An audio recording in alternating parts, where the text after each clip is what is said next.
First six sack of 2025. Let's see if it's a banger or not. Here we go.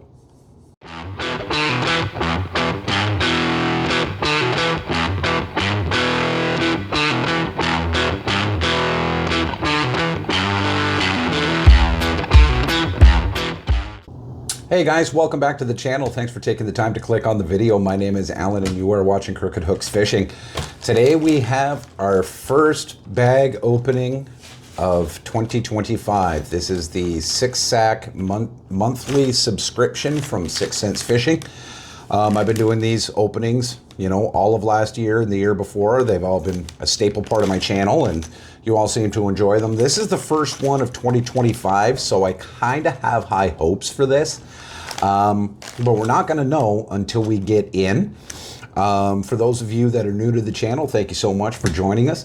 And as always, guys, if you enjoy content like this and you want to see more of it, make sure you hit a like and a subscribe on the channel. It helps us out incredibly. We can get the algorithm going and get us out to more viewers and hopefully come and join our happy little family here on the channel. But let's get started because I'm kind of excited about this bag, so I'm going to be really heartbroken if it's a disappointing sack. One, I will say I like the sack though. Royal blue, we've got olive green gold threading and string. Kind of reminds me of a Crown Royal bag. So that can't be all that bad. Now there is one really big package in here and I'm going to save that until the end. I don't know what it is, but we're going to find out. So first up, oh, good. I was almost out of these. We got a 6-pack of the transparent PegX stoppers. I use these religiously on my fluorocarbon and my braided line.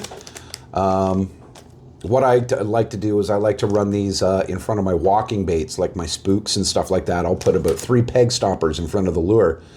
And so that way when you're casting, the lure doesn't get wrapped up in your line. It holds the line away from the actual bait. So that way, you're not going to be picking the line out of the hooks and you're going to have a more successful cast. But obviously for Texas rigs and everything like that too as well, can never have too many peg stoppers. So that's pretty cool.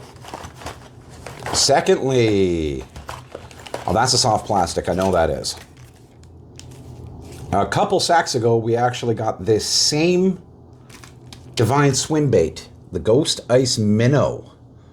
The Ghost Ice Minnow is actually really nice. We got it in the 3.2 inch size. This is the 3.8. So this is actually nice. I'm not going to pull it out of the pack. You know what? I'll pull it out of the pack.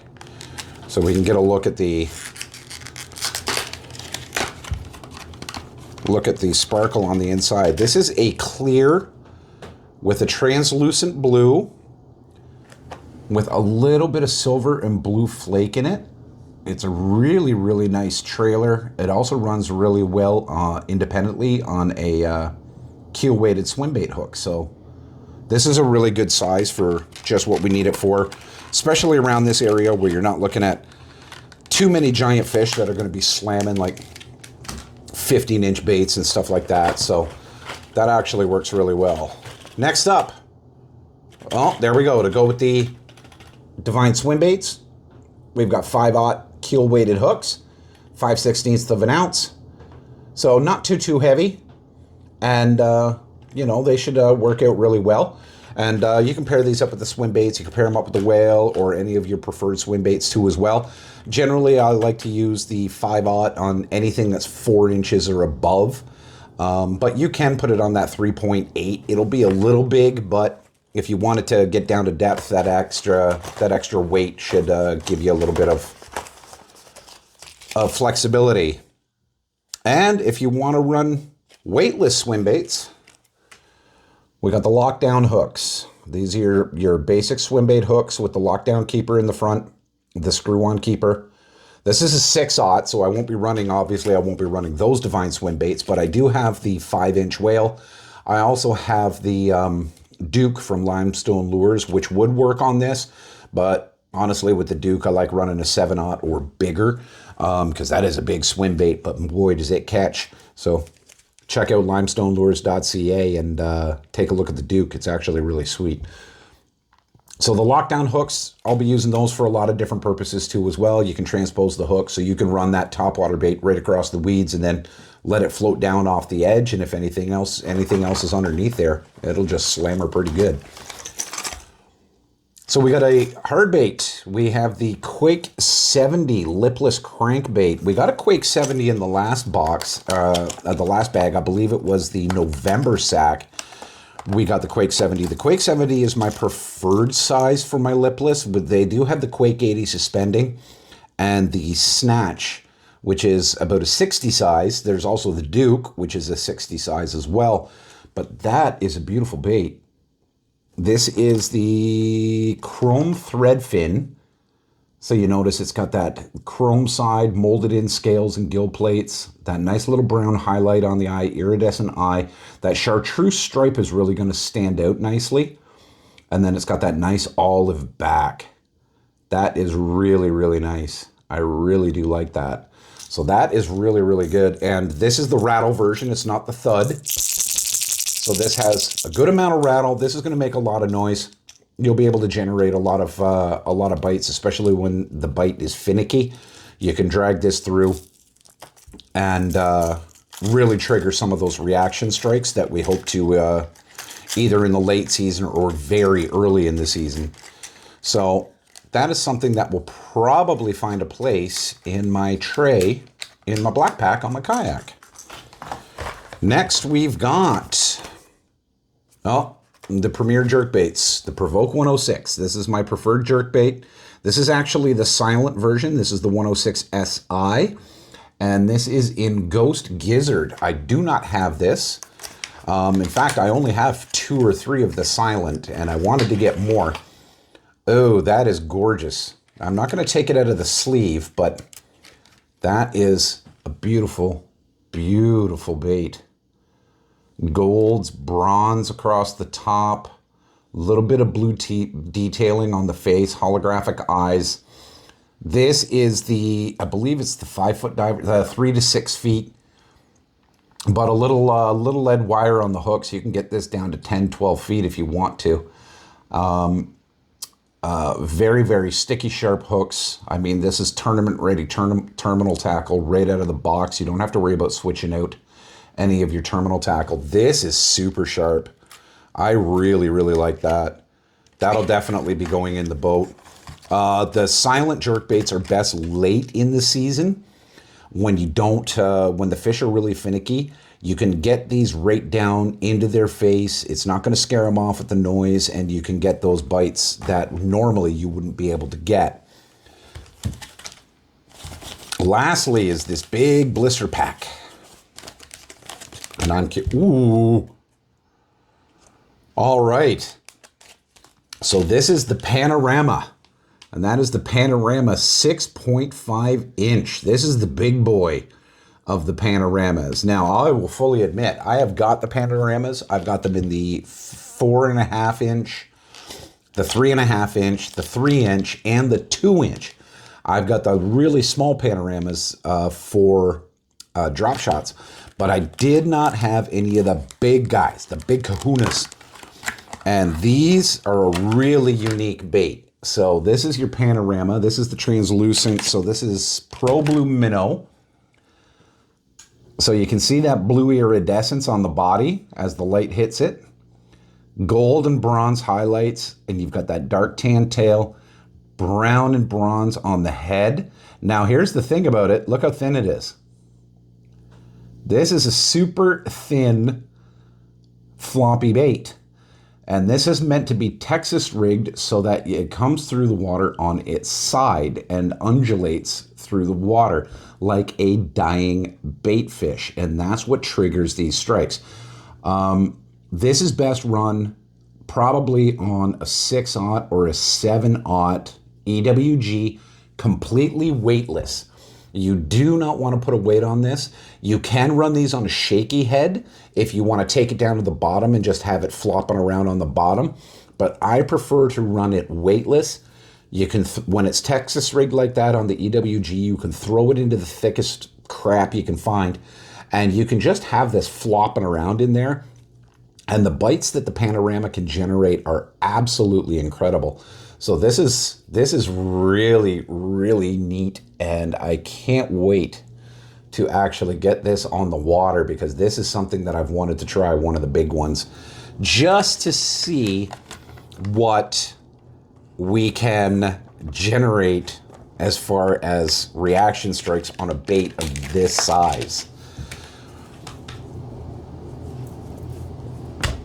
Well, I guess that's it. So, in a breakdown of the bait bag, we got the Panorama, we got the Provoke, we got the Quake, we got the we got the Divine Swim Baits, we got the 6X Peg Stoppers, and then we got 2 packs of hooks, keel weighted and weightless. I gotta say, the Panorama's nice. I will give them that. The Panorama is really good. But as far as for the first sack of the year, I can't say I'm blown away by it. If you were looking to start a 6-sack subscription, and we're looking at the videos to do a little bit of research to see, I probably, unless there's something in here that you just absolutely have to have, I would probably wait until next month to see what rolls around in the February sack. Again, I won't be getting the February sack until probably close to February or the beginning of March. That's just because of the mailing time. And I will certainly show you what's in it. But the November and December 6-sacks were much, much better than this one, I feel. So, you know, unless, like I said, unless there's something that you really, really want in here, I would probably wait until February before pulling the trigger on a subscription. Now, that being said, you can buy the sacks individually. You sign up for the subscription, you pay for the first one, and they send it to you. If you pay anytime prior to the 15th of the following month, that is the 6-sack you'll get. So if you wanted this sack, you would just have to place your subscription before the 15th of February. Now, I know the 15th of February is already passed, but so this one didn't really help you out too much. But that's the sack you will start with, and then you can cancel your subscription. So you can get just one if you just want one. Other than that, myself, I like to hang on and cross my fingers each and every month. And I also like building up the tackle wall. And this is a really cost-effective way to do that, because you do get an incredible value in every single 6-sack. So as far as the 6-sacks opening, I mean, I guess that's it. A couple things to talk about, though, coming up into the upcoming season. Registration is open for 2 of the local charity tournaments that I wanted to get out there. If you guys want to go into a really nice, friendly atmosphere tournament and tournament setting, and also help out with some great causes, I've got 2 for you. The first one is the Kayak Bass Canada Charity Tournament for CHEO. That is happening, I believe, June or July. It's happening I think it's July. Pretty sure it's July. And it's open. The field right now is going to be limited to 120 anglers. The way you register for that is to download Fishing Chaos, do a search for Kayak Bass Canada, and you will find the tournament listing there.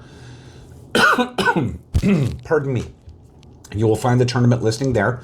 You can register there, and then it will give you instructions on how to pay for your entry fee. I believe it is a $50 entry fee, but there is a lot of great stuff, a lot of great sponsors. There's a get-together afterwards with lots of raffle prizes and food and drink and general merriment, and it'll be a good day all around. The other charity tournament is the with the Kingston Canoe and Kayak group. It's the KCKF Tim Sampson Memorial Tournament for Soldier On. And this tournament, the proceeds and benefits go towards the Soldier On Foundation, which helps disabled veterans and the like be more active and rehabilitate through physical activity like kayak fishing and fishing in general. Again, you can register, I believe. I'm not sure if the registration's open yet or not. I'm pretty sure it is. But that will be on iAngler, and you would download the iAngler app and you would look up KCKF, and you should be able to find the instructions to register for that tournament there. It's going to be a busy season for me. I'm doing two groups, working with two groups throughout this summer and this fishing season, and I will be competing in both groups' month-long tournaments all the way through the fishing season. So you're looking at June, July, August, September, and October. So I will be fishing in all of those tournaments through there, and I will also be doing the charity tournaments. I will be sponsoring both tournaments too as well. And yeah, there's going to be a lot. There's going to be a lot going on, so there's going to be a lot of on-the-water content coming your way too as well. I will also keep up to date with the Six Sacks and any cool tackle openings and stuff like that. My previous video you probably saw was the best budget finds. Make sure you're going and checking out your local retailers and stuff and looking for those really good deals too, as well as keeping your eye online for those little flash deals that tend to pop up all over the place. Other than that, guys, that's really all I got for you today. So again, if you enjoyed the content, please leave a like. Consider subscribing to the channel. I'd be more than happy to have you join our little group. But until the next one, keep your head above the water.